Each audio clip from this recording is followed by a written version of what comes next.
بسم اللہ الرحمن الرحیم ہوتا ہے اور غسل کا طریقہ کیا ہے؟ رسول اللہ صلی اللہ علیہ وسلم نے فرمایا ان اللہ لا یستحیی من الحق، اللہ تعالی حق بات کو بیان کرنے سے حیا نہیں کرتے۔ تو غسل کے جو مسائل ہیں ان میں بھی بعض دفعہ کچھ ایسی باتیں آتی ہیں جو بظاہر حیا کے خلاف ہیں، لیکن علم کی ایک بات ہے، سیکھنے اور سکھانے میں حیا اگر کریں گے تو پھر ظاہر ہے ساری زندگی جاہل ہی رہے گا انسان۔ اور غسل کے مسائل سیکھنا اس لیے ضروری ہے کہ غسل جب فرض ہوتا ہے تو جب تک مکمل غسل نہ ہو آپ کی نماز ادا نہیں ہوتی۔ رسول اللہ صلی اللہ علیہ وسلم نے فرمایا الماء من الماء، حدیث ہے کہ غسل فرض ہوتا ہے خواہش نفس کے ساتھ جسم سے منی خارج ہونے سے۔ مرد پہ غسل کب فرض ہوگا؟ جب اس کے جسم سے شہوت کے ساتھ منی خارج ہو۔ منی بالکل سفید رنگ کی چیز ہے، ایک ہوتی ہے مزی۔ شہوت پیدا ہونے سے اگر کسی کے مرد یا عورت کے صرف رطوبت خارج ہونا شروع ہو گئی اس سے غسل فرض نہیں ہوتا۔ جب تک مکمل شہوت پوری نہیں ہو جاتی اور مادہ منویہ خارج نہیں ہو جاتا، چاہے احتلام کی صورت میں ہو یا کسی بھی طرح سے ہو۔ مردوں کے ساتھ چونکہ یہ بہت زیادہ ہوتا ہے نائٹ فال کی صورت میں، مردوں پر غسل کی یہ صورت بہت زیادہ فرض ہوتی ہے۔ جیسے ہی بلوغت ہوتی ہے تو احتلام شروع ہو جاتا ہے، ہفتے میں 1 دفعہ 2 دفعہ 3 دفعہ، بعض نوجوانوں کو روزانہ بھی 2 دفعہ ہوتا ہے، جبکہ خواتین میں یہ والے غسل کی صورت بہت ہی کم ہوتی ہے کہ ان کو نائٹ فال ہو یا اس طرح سے غسل فرض ہو۔ ہزاروں میں کسی ایک عورت کے ساتھ ایسا ہوتا ہے۔ ایک صورت تو یہ ہے غسل فرض ہونے کی۔ دوسری صورت کیا ہے کہ جب انسان اپنی زوجہ کے ساتھ ملاپ کرے اور انٹرکورس ہو جائے، چاہے اس صورت میں ڈسچارج دونوں میں سے کوئی ہو یا نہ ہو، لیکن دونوں پہ غسل فرض ہو جائے گا، مرد پہ بھی اور عورت پہ بھی۔ یہ تو مردوں کے غسل کے فرض ہونے کا۔ مردوں کے غسل میں ایک چیز یہ بھی ہے کہ اگر آپ نے رات کو نیند کی اور صبح آپ اٹھے اور آپ نے کپڑوں پہ نشان دیکھا، اب آپ کو یہ پتہ نہیں چل رہا کہ یہ منی کا نشان ہے یا مزی کا ہے، تو بھی آپ پر غسل کرنا فرض ہے۔ یہی سمجھا جائے گا کہ یہ آپ خواب میں ڈسچارج ہوئے ہیں۔ عورت پر جو غسل فرض ہوتا ہے ایک اور صورت میں ہوتا ہے کہ جب خواتین کو ایام آنا بند ہو جاتے ہیں، حیض یا نفاس سے جب پاک ہو جائیں تو بھی ان پہ غسل فرض ہے۔ یہ تو غسل کی فرضیت سے متعلق احکام تھے۔ کچھ چیزیں ایسی ہیں جن میں غسل سنت ہے، فرض نہیں ہے۔ جمعہ کے دن غسل کرنا رسول اللہ صلی اللہ علیہ وسلم نے بہت زیادہ تاکید کی ہے۔ سنت کی 2 قسمیں ہیں، سنت مؤکدہ اور سنت غیر مؤکدہ۔ مؤکدہ وہ ہوتی ہیں کہ جن کو چھوڑنے کا اگر کوئی معمول بنا لے تو گناہ کا خطرہ ہے اور ایسا شخص قابل ملامت ہے، اسے شریعت ملامت کرتی ہے، برا بھلا کہتی ہے۔ تو غسل سنت مؤکدہ ہے ہفتے میں 1 مرتبہ، چاہے جمعے کے دن ہو یا کسی بھی دن ہو۔ جو مسلمان ہفتے میں 1 دفعہ بھی نہیں نہاتا، وہ کتنا ہی نیٹ کلین ہو، مگر شریعت کی نظر میں وہ قابل ملامت ہے، اسے تانے دینے چاہیے کہ شرم نہیں آتی، ہو مسلمان مگر رہتے ہو بھنگیوں اور چماروں کی طرح۔ ملامت تو اسی کو کہتے ہیں نا۔ اس کی دلیل رسول اللہ صلی اللہ علیہ وسلم نے فرمایا، صحیح حدیث ہے، حق علی کل مسلم ان یغتسل کل اسبوع مرۃ، کہ ہر مسلمان پر لازم ہے کہ وہ ہفتے میں کم از کم 1 مرتبہ غسل کرے۔ ہر مسلمان پر لازم ہے، چاہے اس پہ غسل فرض نہ بھی ہو۔ اور کس دن بہتر ہے؟ جمعہ کے دن۔ نبی صلی اللہ علیہ وسلم نے حکم دیا ہے کہ جمعے کے دن غسل کیا جائے۔ امام احمد ابن حنبل کا مذہب یہ ہے کہ جمعے کے دن غسل کرنا واجب ہے، صرف سنت نہیں ہے بلکہ واجب ہے، لیکن جمہور کا مذہب یہ ہے کہ سنت عمل ہے۔ غیر مسلم جب اسلام قبول کرتا ہے تو اس وقت بھی اس کے لیے غسل کرنا سنت ہے۔ جب ہم مردے کو نہلاتے ہیں تو جو مردے کو نہلائے اس کے لیے بھی خود غسل کرنا افضل ہے، سنت عمل ہے۔ عید کے دن غسل کرنا سنت عمل ہے۔ تو یہ وہ تمام مواقع ہیں جن میں غسل کرنا رسول اللہ صلی اللہ علیہ وسلم کی سنت ہے۔ غسل کا طریقہ کیا ہے؟ غسل میں 3 چیزیں فرض ہیں، منہ بھر کے قلی کرنا، ناک میں پانی ڈالنا کہ ناک کی جو نرم جگہ ہے یہ اچھی طرح تر ہو جائے، اور پورے جسم پہ ایک مرتبہ پانی بہا دینا کہ جسم میں بال کے برابر جگہ بھی خشک نہ رہے. یہ تو ہے فرض، یعنی یہ کام کسی نے کسی بھی طرح سے کر لیا تو غسل ادا ہو جائے گا، چاہے اس کی نیت غسل کی تھی یا نہیں تھی. کوئی آدمی چلتا ہوا جا رہا ہے، پھسل کے تالاب میں گر گیا، پورے غوطے کھا کے باہر نکلا، کلی کر لے اور ناک میں پانی ڈال لے تو غسل اس کا ادا ہو جائے گا. البتہ چونکہ نیت نہیں تھی لہذا غسل کا ثواب نہیں ملے گا، ثواب نیت کے بغیر نہیں ملتا انسان. دلائل اس کے الگ موضوع ہے کہ اس کی دلیل کیا ہے کہ بغیر نیت کے بھی غسل ہو جاتا ہے، لیکن میں نے بتایا دلائل کا سیشن نہیں ہے، اس میں پھر بات لمبی ہو جائے گی.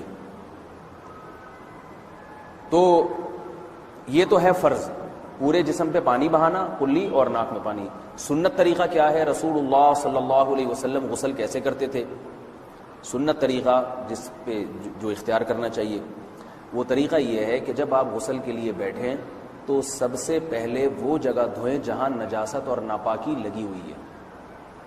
نائٹ فال ہوا، کسی کو احتلام ہوا، تو جہاں جہاں گندگی لگی ہے پہلے اس جگہ کو دھوئیں، استنجا کریں، شرمگاہ کو دھوئیں اچھی طرح.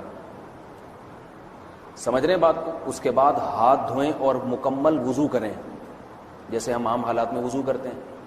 مکمل وضو کرنے کے بعد دائیں کندھے پہ پانی ڈالا، لیفٹ سائڈ پہ پانی ڈالا. پہلے زمانے میں تو چلو سے غسل ہوتا تھا، ہاتھ دھو لیے تو اب چلو سے پانی لے کے یہاں ڈالا جا رہا ہے، چلو سے پانی لے کے یہاں ڈالا جا رہا ہے، پورے جسم پہ ملا جا رہا ہے، اور چلو سے پانی لے کے 3 دفعہ سر پہ ڈالا جا رہا ہے. تو آج کل چلو ولو تو ہے نہیں، شاور کے نیچے جا کے کھڑے ہو جاتے ہیں، تو اس میں یہ کہ شاور کھولیں اس کے نیچے کھڑے ہو جائیں، سارے چلو اس میں خود بخود ہی ہو جائیں گے، پورے جسم پہ پانی بہہ جائے گا. نبی صلی اللہ علیہ وسلم کے دور میں یہ جدید چیزیں نہیں تھیں، شیمپو اور صابن، تو آپ صلی اللہ علیہ وسلم بیری کے پتوں سے غسل کی ترغیب دیا کرتے تھے. بیری کے پتوں کو اگر پانی میں پکایا جائے تو پانی میں میل کچیل صاف کرنے کی صلاحیت بہت بڑھ جاتی ہے. ہمارے زمانے میں اس تکلف کی ضرورت نہیں ہے، صابن ملتے ہیں اس سے نہا لے آدمی، نہایا کریں. بہرحال کہنے کا مقصد یہ آپ لوگوں سے، تو یہ سنت طریقے سے غسل ہو جائے گا آپ کا.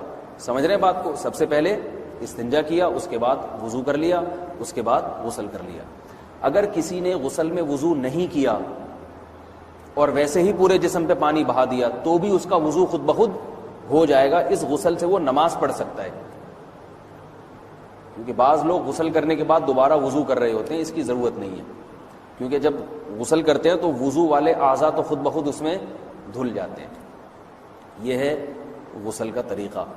وضو کیسے ٹوٹتا ہے؟ جن چیزوں سے غسل فرض ہوتا ہے ان چیزوں سے وضو تو بہرحال ٹوٹتا ہی ہے. اس کے علاوہ بھی وضو ٹوٹتا ہے. اس سے پچھلے لیکچر میں نے کچھ تفصیل بتائی تھی کہ نجاست جسم سے کہیں سے بھی خارج ہو جائے یا نجاست نکل کے بہہ پڑے. اگر قضائے حاجت کی جگہوں سے نجاست خارج ہوئی ہے تو نظر بھی آ جائے وضو ٹوٹ جائے گا، اور قضائے حاجت کے علاوہ جگہوں سے اگر نجاست خارج ہوئی ہے، خون وغیرہ ہے جیسے، تو جب تک نکل کے بہے گا نہیں تو اس وقت تک وضو نہیں ٹوٹے گا. سمجھ رہے ہیں بات کو؟ وضو کا طریقہ کیا ہے؟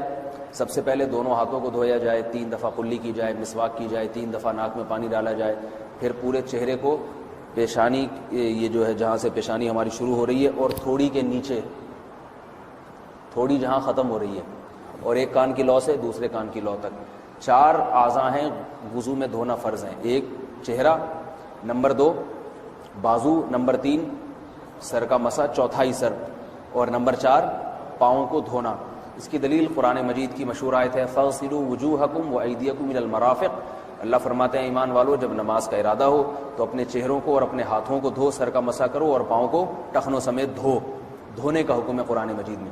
البتہ سر کے بارے میں یہ نہیں آئے پورے سر کا مسا کرو، بلکہ آ رہا ہے وَامْسَحُوا بِرُؤُوسِكُمْ. با کا لفظ ہے، با آتی ہے تبعیض کے لیے کہ سر کے بعض حصے کا مسا. اب بعض حصے کا قرآن حدیث میں کہیں تذکرہ نہیں ہے، تو اس میں فقہاء کرام کے اجتہادات ہیں. امام شافعی فرماتے ہیں تھوڑا سا بھی ٹچ کر لیا سر کو ہو جائے گا. امام ابو حنیفہ فرماتے ہیں نہیں، کم از کم 1/4 کا ہونا ضروری ہے. سب کے اپنے اپنے دلائل ہیں، ان دلائل میں نہیں جاتا. فقہ حنفی کو جو فالو کرنے والے ہیں تو ان کو چاہیے کم از کم 1/4 سر کا مسا، یہ فرض ہونے کے لیے ضروری. مگر سنت کیا ہے؟ پورے سر کا مسا. نبی صلی اللہ علیہ وسلم دونوں ہاتھوں کو بھگو کے پورے سر کا مسا کرتے تھے ایسے. سمجھ رہے ہیں بات کو؟ اور مسا کے جو یہ ٹیکنیکل طریقے ہیں کہ آپ یوں پہلے انگلی بنائیں، پھر یوں لے کر جائیں، پھر یوں گھما کے لائیں، پھر یوں، یہ ٹیکنیکل طریقے حدیث سے ثابت نہیں. مسح کا طریقہ کیا ہے؟ بھیگا ہوا ہاتھ لے کے ایسے پورے سر کو ہو گیا. پھر حدیث میں یہ بھی ہے کہ یوں لے جاؤ اور یہ بھی ہے کہ دو واپس بھی لے کر آؤ, دونوں طرح سے ثابت ہے. تو ایسے بھی کر سکتے ہیں کہ یوں لے جائیں, اور ایسے بھی کر سکتے ہیں لے کے جائیں اور پھر واپس بھی لے آئیں, دونوں طریقے جائز ہیں. لیکن کم از کم سنت اتنی ہے کہ پورے سر کا مسح ہونا چاہیے. بعض لوگوں کو شو مارنے کا شوق ہوتا ہے, اگر وہ واپس لائیں تو بال ان کے خراب ہو جاتے ہیں, کہتے ہیں یار یہ پھر مسئلہ خراب ہو جائے گا. تو پھر ایسے لوگ صرف یوں ہی لے جائیں کافی ہے. افضل تو یہ کہ یوں بھی لے جائیں یوں بھی لے جائیں, دونوں طرح سے صحیح ہے. بہرحال دونوں حدیث سے ثابت ہیں. سمجھ رہے ہیں بات کو. اور یہاں ایک اہم مسئلہ بتا دوں, قرآن مجید نے پاؤں کو دھونے کا حکم دیا ہے, پاؤں پہ مسح کرنے کا حکم نہیں دیا. اور حدیث میں خفین پر مسح کرنے کا حکم ہے. تو قرآن اور حدیث کو فقہاء نے جمع کیا ہے. لہذا وہ موزے جن میں آسانی سے پاؤں دھوئے جا سکتے ہیں, ان میں چاروں ائمہ کے نزدیک پاؤں پہ مسح کرنا جائز نہیں. سعودی عرب میں جو بعض سلفی حضرات اور یہاں ہمارے ہاں بھی اہل حدیث حضرات نے عام موزوں پر بھی جو مسح کی ایک روایت ڈال دی ہے, اسلاف میں, تابعین, تبع تابعین میں اور چاروں ائمہ کے مذاہب میں اس کا ثبوت نہیں ملتا. اگر اسلاف میں کوئی قائل بھی ہے تو ایک شاذ قول, اکا دکا قول ملتا ہے, ورنہ یہ ائمہ اربعہ کے مذہب کے خلاف ہے. اور جو احادیث جو نقل ہوتی ہیں صحیح سند کے ساتھ, ان کے بھی خلاف اور قرآن کی آیت کے بھی خلاف ہے. اس لیے کسی نے عام ساکس پہ اگر مسح کر لیا, جو عام طور پہ آفس پہن کے جاتے ہیں لوگ, اس میں تو پاؤں, آپ اگر ساکس کو پانی کے نیچے رکھیں پورا پاؤں دھل جائے گا آرام سے. تو وہاں کیا ہو رہا ہے کہ قرآن مجید کے حکم کی مخالفت لازم آ رہی ہے, آپ پاؤں دھو نہیں رہے. تو اس لیے ہم یہ سمجھتے ہیں کہ اس صورت میں نماز ادا نہیں ہوگی. سعودی عرب میں بعض سلفی حضرات نماز پڑھاتے ہیں, وہ ایسے ہی کرتے ہیں کہ عام ساکس پہ مسح کر کے نماز پڑھا لیتے ہیں. تو فتویٰ اسی پر ہے کہ ان کی اگر کسی کو یقین ہے کہ اس نے عام ساکس پہ مسح کر کے نماز پڑھائی ہے تو اس کے پیچھے نماز ادا نہیں ہوگی, کیونکہ قرآن کے مطابق اس کا وضو ہوا ہی نہیں ہے. صدیوں تک کوئی بھی اس قول کا قائل نہیں رہا ہے کہ عام ساکس پہ بھی مسح ہو جاتا ہے. یہ ابن تیمیہ رحمہ اللہ تعالیٰ 7ویں صدی میں اس کے قائل تھے, اور تابعین میں اکا دکا قول ملتے ہیں اس کے, لیکن شاذ قول ہیں, مرجوح قول ہیں, جن پر امت نے فتویٰ نہیں دیا. اور اب سعودی عرب میں بعض سلفی حضرات اس کے قائل ہیں.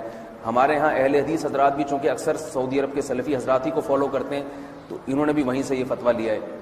لیکن ائمہ اربعہ کے مذہب میں اور دلائل کے لحاظ سے دیکھا جائے تو یہ مذہب کمزور ہے. قرآن نے پاؤں کو دھونے کا حکم دیا, آپ دھوئیں گے پاؤں جب تک دھونا ممکن ہے. چمڑے کے موزے ہیں, ان کو دھونا ممکن نہیں ہے اتارے بغیر, لہذا ان موزوں کے اوپر مسح ہو جائے گا. تو اس سے قرآن پر بھی عمل ہو جائے گا اور حدیث پر بھی عمل ہو جائے گا.